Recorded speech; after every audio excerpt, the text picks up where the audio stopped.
Bienvenue à tous. Le ministre d'État Michel Bongongo tient à gagner le pari de mettre à la disposition du gouvernement un budget substantiel au cours de l'exercice prochain et à cet effet, il compte sur les fonctionnaires et agents de son ministère appelés à accomplir les tâches leur assignées. Cet appel a été lancé hier lors de la cérémonie des chants de vœux de Nouvel An. Mieux vaut tard que jamais, dit-on. Le dernier jour du mois de janvier a été choisi par le ministre du Budget pour appeler ses collaborateurs à plus de rigueur dans la gestion de la chose publique pour cette année. C'était lors d'une cérémonie d'échange de vœux. Ce qui est le plus important aujourd'hui, de faire de la rigueur dans la gestion de la chose publique la réalité quotidienne de notre ministère. La rigueur dans le traitement quotidien des dossiers. Autre point relevé, le comportement moral de ces agents dans le traitement des dossiers déposés au ministère. Le deuxième volet de cette rigueur, c'est la rigueur morale.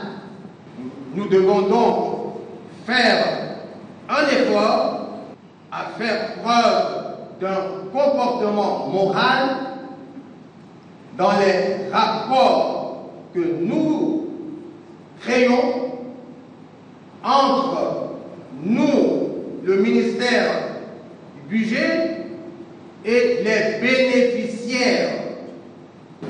Comme quoi, le gouvernement de cohésion nationale s'est mis effectivement au travail pour l'accomplissement de la mission qui lui a été assignée. La gestion des finances publiques intéresse les partenaires extérieurs, au nombre desquels l'Union européenne et la Grande-Bretagne, dont les ambassadeurs accrédités en RDC ont débattu hier avec le ministre des Finances, Jimmy Lumo, pour le reportage. Dans le chapitre de la coopération, le ministère des Finances met les batteries en place. Ce samedi 31 janvier, le ministre a reçu en audience l'ambassadeur de l'Union européenne en République démocratique du Congo. Vous savez que le ministre des Finances est notre interlocuteur principal pour la mise en œuvre des programmes de coopération entre l'Union européenne et la République démocratique du Congo. Le programme repose sur l'accord de Cotonou, donc la philosophie et le partenariat, la coopération. Ces programmes, ils bénéficient d'abord aux populations congolaises en l'espèce, et donc ce que nous souhaitons, c'est que ce soient des programmes qui soient, dans toute la mesure du possible, définis, pensés, exécutés et mis en œuvre par les autorités congolaises. Après, c'était le tour de l'ambassadeur de la Grande-Bretagne en RDC à franchir les portes de ce ministère. Nous sommes un bailleur assez important en tant que les programmes de finances publiques, gestion de finances publiques et aussi les projets sur le climat d'affaires. Nous avons parlé de ces deux projets. Nous avons déjà une coopération très forte avec les équipes, l'équipe de M. le ministre. Nous avons parlé de ça. Nous avons souligné l'importance de notre part aussi des échanges commerciaux, des échanges économiques et de l'investissement. L'éducation, la santé et la gestion des finances publiques marchent de pair avec le climat des affaires et le ministre des Finances l'a bien compris. Il compte continuer sur cette lancée afin de rassurer les bailleurs de fonds pour plus de financements publics. Tous les ministères ne tarderont plus à se regrouper en un seul endroit car les travaux avancent normalement sur le chantier de l'immeuble du gouvernement inspecté hier par le ministre des Infrastructures et Travaux publics qui est passé aussi sur la place à Le Royal où on réhabilite également. La transformation des 7 immeubles de la place Le Royal a atteint sa vitesse de croisière. Les modifications par la maçonnerie finies, l'installation des câbles et autres tuyauteries également terminées, l'heure est aux touches de finition. En compagnie du directeur général du Bureau central de coordination, Fridolin Kaswechi, ministre en charge des travaux publics, a visité ce site l'avant-midi de ce samedi 31 janvier. Ici seront installés d'ici quelques mois pas moins de 12 ministères et leurs administrations. De l'autre côté du boulevard, sorti des terres il y a quelques mois déjà, l'immeuble du gouvernement trône, défiant les environs du haut de ses 9 niveaux.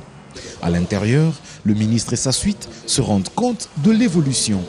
plus question de faire les escaliers. Les ascenseurs sont déjà opérationnels, le service froid aussi. L'entrepreneur s'attelle depuis quelque temps à l'installation des cloisons en matériaux synthétiques très adaptés. Un autre lot de matériel est déjà à Matadi et devrait rejoindre le chantier au courant de la prochaine semaine. Juste après, le ministre est allé visiter les nouveaux ministères installés chez les privés en attendant la fin de ces travaux. Il y avait ces problèmes. Des projections de la même nature que celles du ministère du Budget au ministère des Affaires foncières, le membre de l'exécutif attend davantage d'engagement de la part de ses collaborateurs en 2015. Dans le respect des textes, il a eu aussi à échanger de vœux avec ces derniers. 2015, année de grands enjeux pour le ministère des Affaires foncières. Profitant de la cérémonie d'échange de vœux, organisée à la circonscription foncière de Moamba, le nouveau patron de ce ministère a tenu à dresser le bilan pour évaluer les actions menées et projeter avec optimisme l'année en cours. Une vision qui veut faire de ces structures étatiques un secteur pourvoyeur et contributeur au budget de l'État congolais. Il est important et urgent de faciliter l'accès du plus grand nombre à la propriété foncière et une législation appropriée mérite d'être initiée à cet effet. Au regard des assignations, tout doit être mis en œuvre, tel qu'annoncé lors des visites dans les différentes circonscriptions foncières de la province de Kinshasa.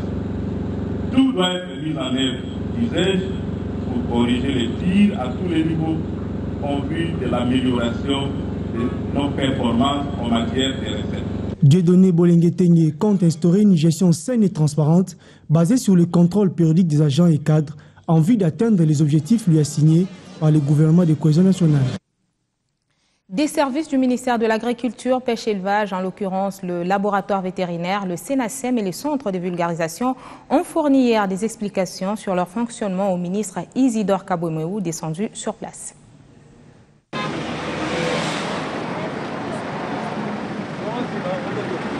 Booster les secteurs agricoles congolais en vue d'offrir au pays une place de choix dans ce domaine, une mission à laquelle se confie le ministre de l'Agriculture, Pêche et Élevage. Pendant 2 jours, Kabouémoué a fait une ronde à travers certains services techniques sous sa tutelle, notamment au laboratoire vétérinaire et au SENASEM. Un seul et même message partout où il est passé, l'appropriation de la vision du développement du secteur par tous les agents, exhortés à apporter leur pierre à l'édifice. La mission que nous avons, elle est très importante. Nous devons donner de l'emploi agricole à au moins 75 000 millions de Congolais. Nous devons donner à manger, combattre la pauvreté. Dans le milieu rural, c'est avec vous, ce n'est pas à moi seul. Donc j'ai besoin de tout le monde, du secrétaire général jusqu'au huissier. Des visites d'inspection qui ont également permis au ministre d'échanger avec ses subalternes en vue de trouver des voies et moyens permettant à l'agriculture d'être ses réels moteurs de croissance. Mois de janvier, mois des promesses de plus travailler que l'année écoulée. Le cas avec la Direction générale des douanes et assises qui décide à maximiser plus des recettes en 2015 par rapport aux exploits de l'année 2014. Il n'est jamais trop tard pour mieux faire. La Direction générale des douanes et assises a choisi la fin du mois de janvier pour procéder à la cérémonie d'échange de vœux de Nouvel An. Occasion pour la haute hiérarchie de cette régie financière de dresser non seulement le bilan de l'année 2014, mais aussi de définir les axes d'action à mener pour les années à venir. La DGDA note également un taux d'accroissement de 50,38% pour les assignations de l'année 2014 en ce qui concerne le trésor public. S'agissant des recettes du trésor public, la DGDA a, au cours de l'année 2014, mobilisé 1 793 milliards de francs congolais contre des assignations de 2 456 milliards de francs, soit un taux de réalisation de 73%. Des réalisations effectuées grâce aux performances de chacun et surtout grâce à la mise en œuvre de 3 axes, à savoir 1. L'amélioration du niveau des recettes. 2. La promotion du civisme fiscal. 3. La lutte contre la fraude et l'évasion fiscale. 4.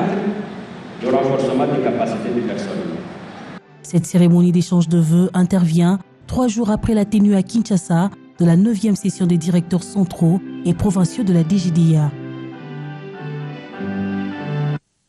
Les échauffourées de la semaine passée au sujet de la loi électorale, la restitution des motos saisies aux propriétaires sont un milieu scolaire. Voilà les quelques points abordés par les conseils provinciaux de la ville de Kinshasa, dont le compte-rendu est fait ici par la ministre Thérèse Olenga Kalonda. L'exécutif provincial exprime sa compassion à l'endroit des familles victimes des conséquences dommageables des actes incontrôlés. Par ailleurs, les membres du Conseil ont salué les dispositions prises par le gouverneur de la ville pour prêter secours et appui aux familles éprouvées, tout en appréciant le réconfort qu'il a apporté à quelques-unes des familles par des visites domiciliaires.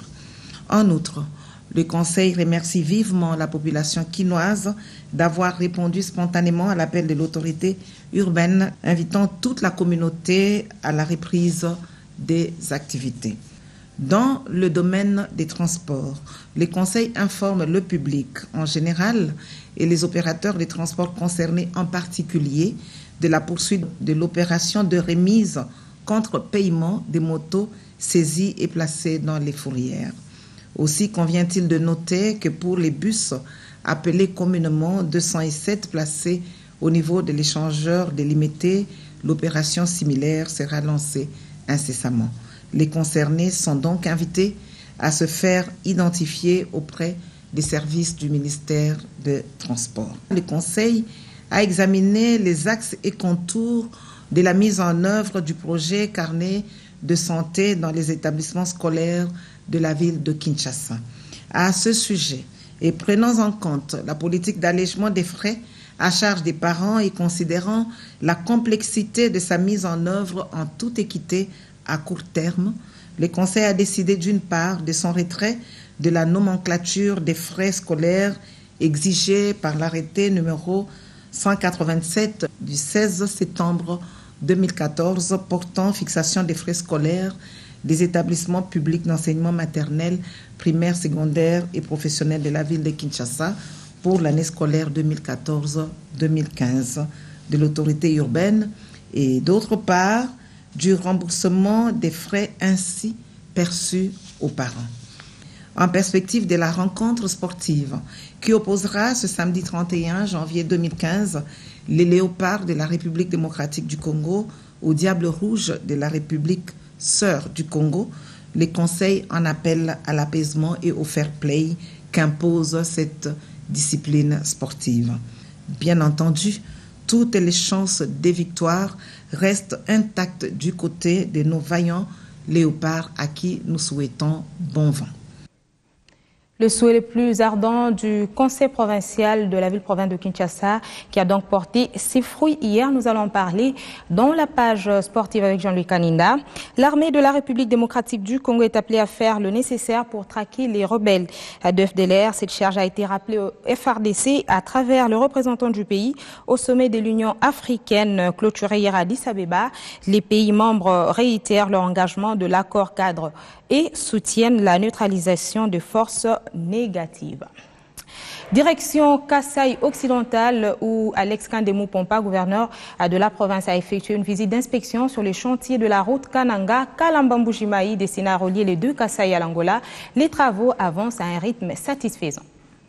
La route Kananga-Kalambambouji relie les deux provinces, le Kasaï occidental en République démocratique du Congo et Lunda Norte en Angola, évolue normalement. Déjà, 171 km ont été construits et la route se trouve à la hauteur de la rivière Luita, limite des territoires de Kazumba et Luiza. Accompagné de toutes les forces vives de sa province, le gouverneur du Kasaï occidental, Alex Kandemou Pompa, qui a inspecté les travaux de cette route historique des commerces transcontinental, rassure que les deux ponts, déjà au port de Lobito en Angola, seront bientôt dédouanés pour faire traverser les engins afin de continuer la construction de cette route au-delà de la rivière Luita. Un pont flottant sera érigé sur cette rivière. Puisque vous dites que toutes les forces vives de la province du Kasaï occidental qui résident à Kananga m'accompagnent, c'est que tout le monde se rend compte que c'est un grand projet. C'est un projet qui va désenclaver notre province et lui permettre d'émerger. Les engins sont arrivés jusqu'à la rivière Lueta. Ils ne savent pas traverser pour aller de l'autre côté. Je venais d'expliquer que nous avons nos ponts Donc le pont de 60 mètres qui sera jeté sur la rivière Lueta et le pont de 220 mètres qui sera jeté sur la rivière Kasaï. Donc je voudrais rassurer tout le monde que les travaux ne sont pas à l'arrêt. Nous sommes tout simplement en train de chercher la solution pour pouvoir faire traverser les engins de l'autre côté de la rivière. La satisfaction était aussi totale de la part de tous ceux qui ont accompagné le gouverneur Kandé sur cette route, à l'instar des étudiants des universités de la place. J'entendais parler autrement et aujourd'hui je suis touchée de ce que les gouverneurs nous ont fait. J'ai effectué une grande distance, quitté Kananga vers la rivière. J'ai senti que le gouverneur de la province est en train de présenter quelque chose semblable à notre honneur. Il s'est de noter que 171 km de routes ont été déjà conçus, partant du point de départ à Matamba. Voilà, je vous invite à passer au sport juste après à cette virgule. Nous allons parler avec Jean-Luc Kaninda.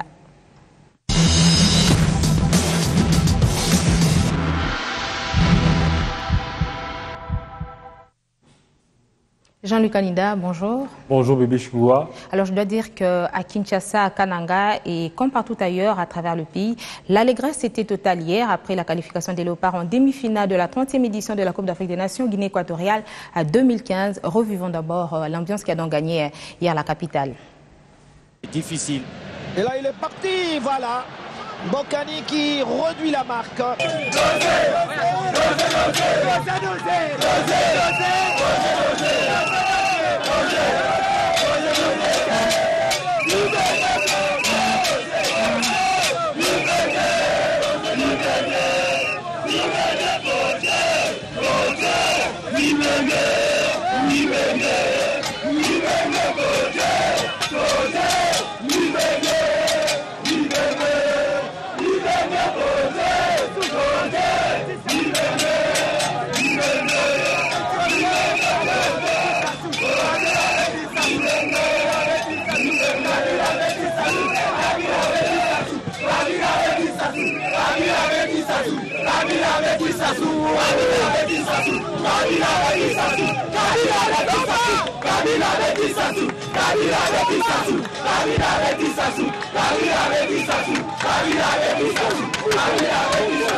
Jean-Luc Kaninda, affaire Arando et Zapema, tout ça pour dire que les Diables Rouges du Congo-Brazzaville étaient copieusement dévorés par les Léopards de la République démocratique du Congo. Et oui, affaire Arando, mais en matière de sport, parce qu'on sait qu'en 4 confrontations, les Léopards avaient 2 victoires. Et ça, c'est la 5e confrontation, donc c'est la 3e victoire pour nos Léopards. Donc, en termes de duel sportif, je crois que c'est justifié. Les Léopards ont justifié leur rang et leur réputation, Bibiche. On a même vu ça à travers les artères de la ville, un soutien de taille. Il y avait des autocollants sur les joues, sur le véhicule et tout ça pour faire passer le message et dire que les Léopards jouaient ce soir et que tous les Congolais, partout où se retrouvaient, ils devaient donc avoir les yeux tournés vers Bata pour cette rencontre. Tout le monde avait les yeux vers Bata. Hier, la ville s'était arrêtée même un instant. C'était comme dans un cimetière. Lorsqu'on était mené 2-0, ça faisait mal au cœur, mais Mboka nous a remis dans la course et puis bon, le reste est venu. Je crois que c'est tout ce qu'on attendait. Et c'était quoi la magie? C'était d'abord aussi un défi par rapport à l'équipe nationale congolaise qui devait montrer de quoi elle était capable. Claude Leroy a coaché les Léopards. Il a même dit qu'il maîtrisait bien cette équipe nationale. Il a dit qu'il connaissait notre défense par cœur, mais c'est vrai qu'avant aussi, Claude Leroy avait dit que c'est David contre Goliath. Donc, il reconnaissait que Goliath était plus composé que David, apparemment. C'était seulement par rapport à la taille, mais en termes de tactique rapport à la taille, et autres. Voilà. Donc, même tactiquement, on a vu que les Diables Rouges étaient en place, ils respectaient les consignes, on perdait trop de ballons. Mais comme on l'a suivi dans le dernier duplex de Belinda Audi avant cette rencontre, les Congolais notre envoyé spécial en Guinée équatoriale, les Congolais promettaient un Burkina Faso 2. Et c'est-à-dire que comme le hasard fait bien les choses, c'est vraiment Burkina Faso 2 parce qu'on était mené à 2-0 à moins de 25 minutes de la fin du match. Eux ont mis 60 minutes pour marquer 2 buts. Oui, ils ont mis 60 minutes pour marquer 2 buts. Nous, on a mis moins de 25 minutes pour marquer 4 buts. Donc, l'exploit est vraiment à saluer. Et les 4 minutes additionnelles étaient encore en faveur des Congolais parce qu'on a vu que ça a également permis encore aux Congolais, aux léopards de la RDC, d'ajouter un autre but. C'est qu'il y a oui, donc, juste quand on a montré le temps additionnel, c'était plus 4 minutes. Et c'est le moment que Dieu merci Mbokani a choisi pour marquer le 4e but et donc son premier doublé dans cette compétition. Mbokani qui a beaucoup été critiqué au cours de cette compétition. On disait qu'il ne marque pas, qu'il est lent, qu'il y a ceci, qu'il y a cela. Mais hier, Mbokani a montré et a justifié sa réputation, sa présence. Il a justifié sa réputation de grand buteur parce que c'est un buteur recherché en Europe, là où il évolue. Et l'absence de Youssouf Mulumbu sur le terrain ne se faisait pas sentir? Un tout petit peu, mais Cédric Makiadi a bien rempli son rôle de demi-défensif. Oui, Mulumbu blessé, c'est vrai, mais je pense que c'est une équipe d'abord, raison pour laquelle on parle de jeu d'équipe. Les éléments sont là pour se remplacer et se compléter. Donc, en tant qu'équipe, ils ont fait ce qu'ils devaient faire en équipe. Il a 6 jours pour se remettre, Youssouf Mulumbu. Oui, je crois que Mulumbu sera prêt pour le mercredi prochain. C'est ce que l'infirmerie des Léopards annonce. Donc je pense qu'on sera complet. Et Kebano qui était tant attendu, Kebano aussi qui a démontré de quoi il était capable à l'origine même des passes décisives. Bolassi aussi, Bokila qui était un peu maudit, qui a touché du poteau, qui a frappé 2-3 fois, ça ne marchait pas, mais Bokila est revenu et a justifié aussi sa réputation. Mais je crois que tout simplement c'était un défi et comme d'habitude les Léopards sont présents les grands jours et les jours de grands événements. Et Jean-Louis Kanida, nous savons que la République démocratique du Congo vient d'être qualifiée pour les demi-finales, la Guinée équatoriale également. Il y a l'Algérie et la Côte d'Ivoire qui doivent également jouer ce soir déjà donc, à Malabo. Donc on aura le choc Algérie-Côte d'Ivoire. Et là, c'est pour déterminer l'adversaire de la RDC. Donc, si on retrouve l'Algérie, pas de problème. C'est un grand match. L'Algérie est numéro 1 sur le continent. Donc, c'est la meilleure équipe africaine du moment pour avoir fait une très belle Coupe du Monde. La Côte d'Ivoire a un peu chuté, mais on se souvient du match à Abidjan, au stade Félix Houphouët-Boigny, où on est allé leur brûler la politesse en les dominant 4-3. Mais on n'oublie pas non plus qu'à Kinshasa, les éléphants aussi nous avaient brûlé la politesse. 2-1 ici au stade Père à faire de la Kétulle. Donc je pense que ce sont des chauds duels en perspective pour ces demi-finales. Et Jean-Louis Kanida, quels sont les croisements probables pour les matchs restants? Alors hier, la Guinée équatoriale l'a emporté contre la Tunisie, 2-1. Ils ont égalisé dans... C'est aussi un match qui était trop critiqué. Trop critiqué. On a parlé de l'arbitrage, un pénalty non justifié. C'est vrai, mais comme l'arbitre est le seul maître du terrain, sa décision a toujours été homologuée, peu importe les recours. On retiendra que la Guinée équatoriale est qualifiée, mais elle attend maintenant le vainqueur de la rencontre Ghana-Guinée, Guinée-Conakry qui s'est qualifié au tirage au sort. Au détriment des Aigles du Mali qui ont aussi regretté. Donc cette CAN sera un peu beaucoup critiquée dans ce sens-là. Mais bon, que voulez-vous, c'est la loi du sport, fair play oblige. On va se soumettre au verdict final le 8 février prochain, donc c'est dans une semaine, dimanche prochain à Bata. C'est là que tout va se dénouer. Dernière question pour terminer, quels sont les sites qui abriteront les demi-finales? Alors il y a Bata et Malabo choisis pour leur pelouse. Parce que selon le calendrier, c'était Mongomo, Ebibéine, Bata, Malabo. Mais pour le problème de qualité de pelouse, on retient Malabo et Bata qui ont des stades parfaits pour produire un beau jeu. Merci beaucoup Jean-Louis Kanida pour tous ces détails.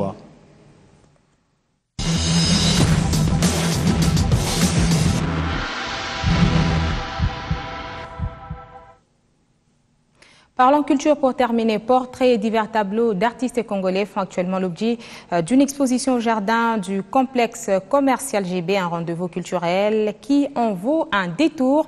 Vous n'allez pas donc être déçus. Guilain Kabalondi pour le reportage.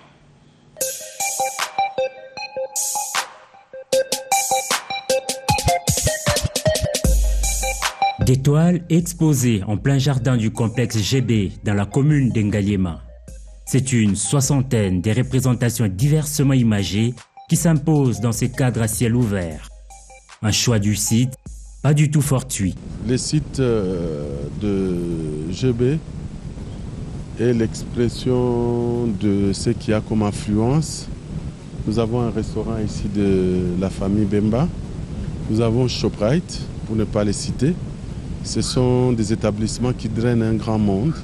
La splendeur et la beauté de la plupart des tableaux puisent leur inspiration dans l'art africain. Mes toiles sont basées sur l'art africain en général. Il y a les travaux des hommes, les travaux des femmes, les marchés, la vie, les danses. Par exemple, là-bas, ce sont des danses, les maternités. Donc, en tout cas, je peins tout ce qui est en rapport avec les activités dans notre vie africaine. Le coup de pinceau de ces génies congolais porte un message à même de pousser les admirateurs à mettre la main dans la poche. L'art, c'est la communication. Quand l'artiste peint, il a l'idée d'attraper une autre personne que nous appelons client, qui va tomber dans la même idée que l'artiste. C'est à ce moment-là que le tableau se vend. Outre la présentation des prouesses congolaises, cette exposition poursuit également un autre objectif, la vente des tableaux. Mais là, il y a à redire. Le bilan n'est pas très reluisant, comme on dit. Pour une simple raison que beaucoup de mes compatriotes ont un pouvoir d'achat réduit. Sinon, ils aimeraient bien s'en procurer. Mais c'est le problème de pouvoir d'achat. Et je crois bien que notre pays, comme il est en train d'aller de l'avant, le Congolais moyen aura l'occasion de s'offrir un tableau. Ouvert au public et aux étudiants de Beaux-Arts, cette exposition devra fermer ses portes au cours de ce mois de février.